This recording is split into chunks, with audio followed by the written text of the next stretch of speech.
Olá, concurseiro! Espero que você esteja muito bem. Para a gente entender melhor esse conteúdo, vamos dividir o tema em 3 blocos. No bloco de hoje, a nossa conversa vai começar com procedimentos especiais e o Tribunal do Júri. Você já parou para pensar que nem todos os crimes são julgados da mesma forma? É isso que a gente chama de procedimentos especiais. São regras diferentes dentro do processo penal que existem justamente para lidar com situações mais delicadas ou que precisam de um cuidado maior. E uma dessas situações é quando falamos de crimes dolosos contra a vida, por exemplo, homicídios. É aqui que entra o Tribunal do Júri. Diferente do processo comum, a decisão não fica apenas nas mãos de um juiz.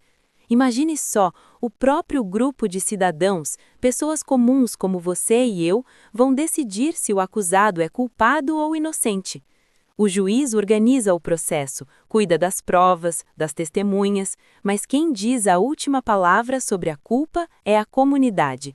Não é interessante pensar que a sociedade participa diretamente de algo tão importante? Funciona assim. Primeiro, o juiz faz a chamada pronúncia. Nessa fase, ele verifica se existem indícios suficientes para levar o acusado a julgamento. Se sim, a gente passa para a preparação do julgamento, onde tudo é organizado: provas, testemunhas, logística do júri. E aí chegamos na fase mais conhecida, o julgamento pelo conselho de sentença. São 7 jurados que vão decidir se a pessoa é culpada ou inocente. Repare que o juiz não interfere nessa decisão. Ele apenas garante que tudo ocorra de acordo com a lei. Para deixar mais claro, pense em uma cidade pequena. Um caso de homicídio acontece e toda a cidade fica comentando, envolvida na história.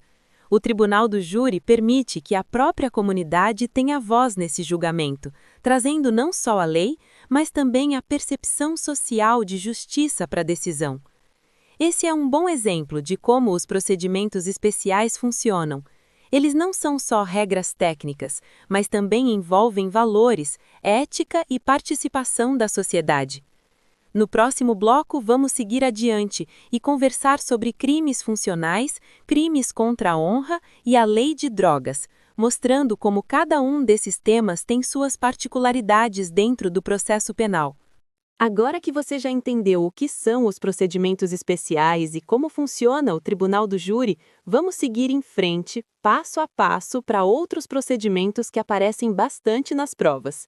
Respira fundo e vem comigo, porque neste bloco a conversa vai girar em torno dos crimes funcionais, dos crimes contra a honra e da lei de drogas.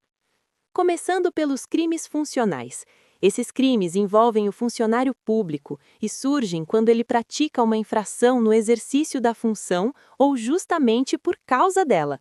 Aqui, a lei olha com muito cuidado para a situação, porque o que está em jogo não é só um erro individual, mas a confiança da sociedade no serviço público. Pense em um servidor que facilita um documento em troca de vantagem. Isso afeta diretamente a ideia de igualdade e legalidade no atendimento ao cidadão.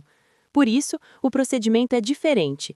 Antes mesmo de a denúncia ser recebida, a lei garante ao acusado uma defesa preliminar. Já percebe como o processo é mais cauteloso aqui? A intenção é evitar acusações precipitadas e proteger tanto o interesse público quanto os direitos do servidor. Agora, vamos mudar um pouco o foco e falar dos crimes contra a honra. Esses crimes fazem parte da realidade cotidiana de muita gente. Basta imaginar uma discussão que começa em uma conversa informal e termina com uma acusação falsa ou uma ofensa direta. Aqui entram a calúnia, a difamação e a injúria. O procedimento costuma ser mais simples e, em muitos casos, depende da iniciativa da própria vítima. Ou seja, é ela quem decide se quer ou não levar a situação para o judiciário.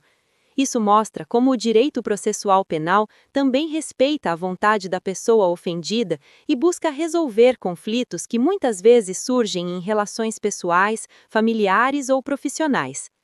Seguindo adiante, chegamos à Lei de Drogas, que traz um procedimento especial muito importante.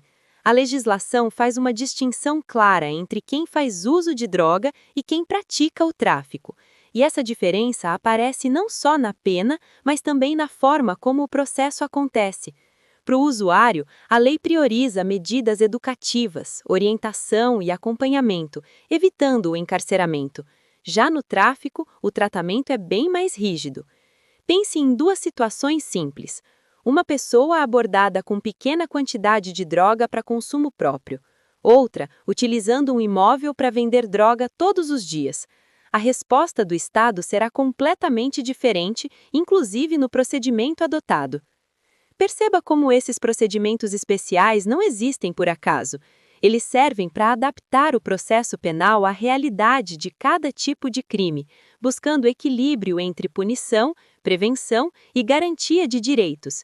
No próximo e último bloco, a gente vai fechar esse tema falando da Lei Maria da Penha, conectando tudo o que foi estudado até aqui e entendendo como o procedimento especial também funciona como instrumento de proteção às vítimas. Agora nós chegamos ao último bloco desse tema. E aqui a nossa conversa se volta para a Lei Maria da Penha, que é um dos procedimentos especiais mais importantes e mais cobrados atualmente. Tudo o que você ouviu até agora ajuda muito a entender por que essa lei precisava mesmo de um tratamento diferenciado dentro do processo penal. Vamos pensar juntos em uma situação bem comum. Imagine uma mulher que sofre agressões dentro da própria casa, muitas vezes em silêncio, com medo, dependendo emocionalmente ou financeiramente do agressor. Se o processo penal fosse lento, cheio de formalidades e sem respostas rápidas, será que essa vítima estaria realmente protegida? É exatamente por isso que a Lei Maria da Penha criou um procedimento especial, mais rápido e mais eficaz. Aqui, o processo não serve apenas para punir depois que tudo já aconteceu. Ele serve principalmente para proteger agora. Um ponto central desse procedimento são as medidas protetivas de urgência. Elas podem ser concedidas rapidamente pelo juiz, às vezes logo no início do caso.